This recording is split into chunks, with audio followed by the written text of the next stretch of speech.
हैदराबाद में ओबीसी महाअलगार मेलावा आयोजित किया गया। आंदोलनकारियों का कहना है कि हैदराबाद गजेटियर का जीआर ओबीसी समाज के लिए अन्यायपूर्ण है।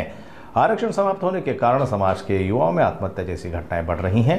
सरकार से मांग है कि यह जीआर तुरंत रद्द किया जाए। जब तक यह जीआर रद्द नहीं होगा, यह संघर्ष जारी रहेगा। आमची प्रमुख मागणी 2 सप्टेंबरचा काळा जीआर रद्द करण्यासाठी हा ओबीसींचा एल्गार मेळावा घेतलाय आणि हा मेळावा ओबीसी समाजाने खांद्यावर घेतलेला। ओबीसी समाज स्वयंस्फूर्तीने इथं या मेळाव्यामध्ये मराठवाड्यातून येतोय आणि ओबीसींचं राजकीय अस्तित्व संपवतोय। हे सगळ्या गोरगरीब ओबीसींना गावगाड्यातील 18 पगड जातीतील 12 बलुतेदार 18 आलुतेदार ह्या सर्व लोकांना कळायला लागले। त्यामुळे ओबीसी समाज आता जागरूक झाला। ओबीसी समाज स्वतः रस्त्यावर उतरायला लागलाय आणि हा बीडचा मेळावा फक्त जाकी आहे। 29 तारखेला नांदेडला याच्यापेक्षाही मोठा मेळावा होईल, आणखी त्याच्यापेक्षा मोठा होईल। अशा चढत्या क्रमाने मोठमोठे मेळावे होत राहतील आणि राज्य सरकारला जे 2 सप्टेंबरचा काळा जीआर जोपर्यंत राज्य सरकार रद्द करत नाही तोपर्यंत राज्य सरकारच्या विरोधात ओबीसी आक्रमक आहे। ओबीसी आता त्याला स्थानिक स्वराज्य संस्थेच्या निवडणुकांमधून सुद्धा दाखवून देईल।